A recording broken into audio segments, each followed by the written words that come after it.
Hello, author tube. It's been a long time. Long time. Hello, very much. I know it's been the last we've seen of each other was 2024, and right now a month has passed in 2025. And I just want to say that the month I started this channel was when I went back to writing, like literally just hopped on in. And as of now, I'm still keeping that promise to myself. I haven't continued Project His. There are a lot of things that just a lot of info that were missing that had to fill itself up.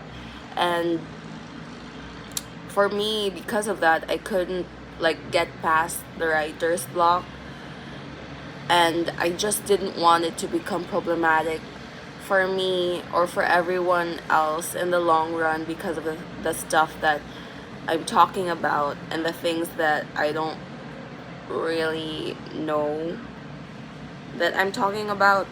So, as of now, I'm heading on to Project Tulip, which I started this January.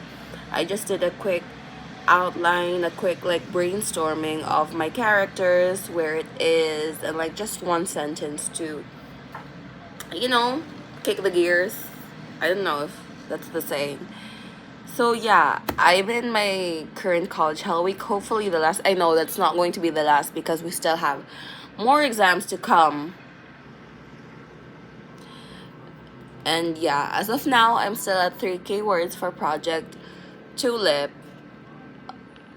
which is not bad but not good, you know. I guess I really have started it this January, but I haven't really been writing it, like writing prose on that document yet. Mostly because, you know, after Project His, I've been relearning a lot. I've been studying, I've been reading more books, developing my voice, maybe writing more short form prose and poetry, and just practicing my English. And yeah. So, a quick recap because I really don't like studying. A quick recap is, no, a quick glimpse into what I'm working right now is Project Tulip is a YA fantasy. Okay, let's just focus it on like one or two sentences. It's about, excuse me, it's about two people trying to find each other and one person who has the key to make all that possible. So it's essentially a love triangle. We can call that as of now.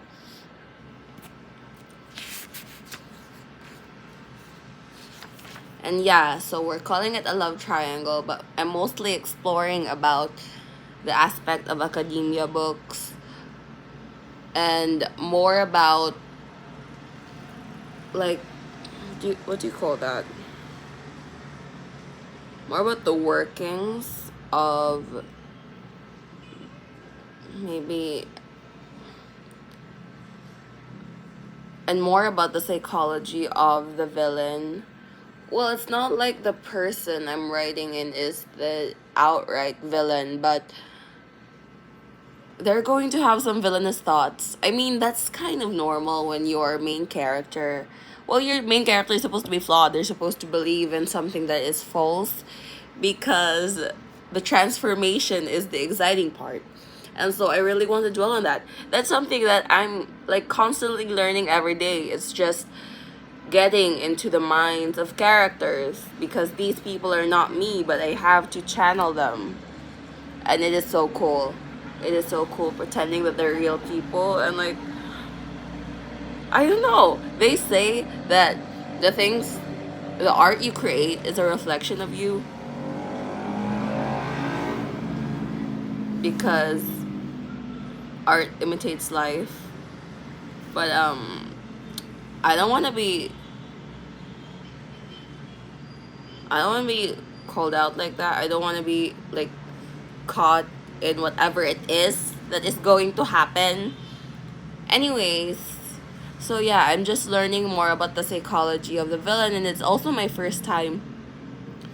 It's what no, listen. It's my first time trying to write in multiple POVs, and it's also my first time writing in a male point of view, like a guy's point of view.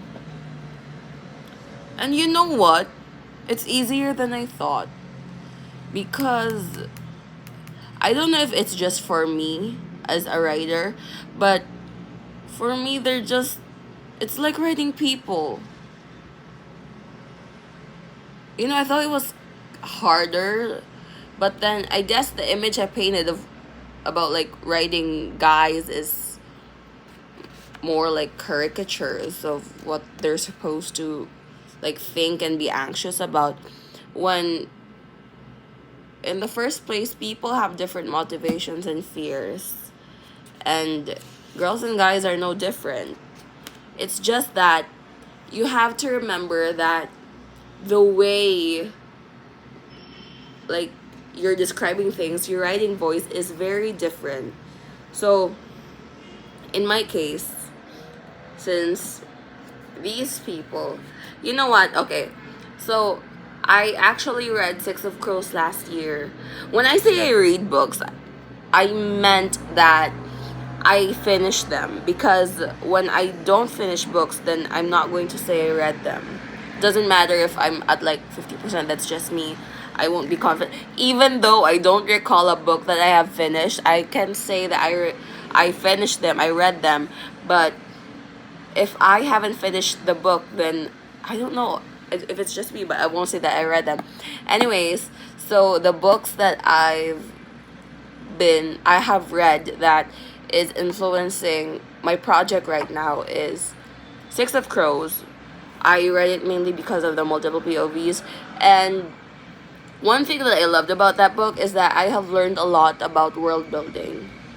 It's so interesting, like the way these different people hyper focus on things are like different. Like someone is hyper focused on location or tactics, and then some people are hyper focused on nostalgia, family. Some people are, it's like that. Yes, I really enjoyed it. And I have also read Babel. Last year, I tried to finish A Tale of Two Cities, but I haven't. And I guess it's not the season for me now. That's how I like approach my books. If I don't finish them, that means it isn't the time for me to finish them yet. There are so many books that I have started and I haven't finished. And some people can say that my taste in books is trash, because the only books that I have really finished are the books that I have enjoyed, and it's just me indulging. I have finished all of the Rubyverse.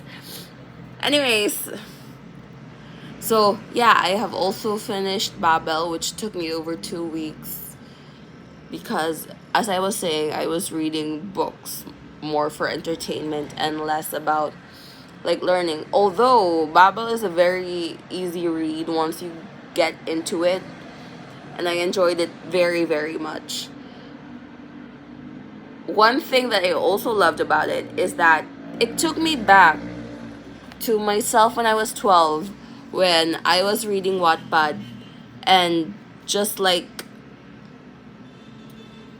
awake in the middle of the night, deep in my feels. Babel was, yes, it was very wordy in the best way possible. It was informative in the best way possible. Sometimes it felt like, an encyclopedia, which is very good because it fits seamlessly into the story. And it was also just like deeply heartfelt. It was so beautiful. I'm not sure if a lot of people can appreciate that, because some people, yeah, like it's valid, thinking just that a book's value is like the message. But I was reading it from a storytelling perspective, and the storytelling is so good. I tell you, that ending is so good. I tell you right now. And so It took me back to my Wattpad days, which also reminds me of my favorite Filipino author ever, Rain Mariano, who was the reason why I started writing. Like, I just wanted to share the feels that I felt. And yeah, so as of now, I am writing Project Tulip slowly but surely. And I'm also relearning the things that I have long forgotten about in the art of storytelling. And I really do love storytelling. I can say that my thought process is getting better. I am practicing my English because it's not my first language. And even though that English not being a first language isn't actually like a barrier towards, my writing, it's just that the flow of conversations need to be like smoother as a non-native English speaker. But like, in my everyday life, I already like incorporate English in my conversations. It's just that I mix it with my native language as well. I can't speak a language purely because everything's mixed up. And yeah, I remind myself that sometimes, this isn't how people talk.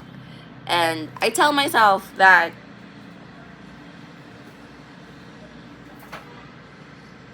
also it reminds me of like it also reminds me about learning how sentences fit together. That's why I'm also practicing my poetry, because you need to have some variation. Like I said, it, composition, like controlling the language, needs to be natural for me. So that's what I'm working on right now. Anyways, more Project Tulip later when I actually do most of the work. But that's an update for you all. Now back to studying.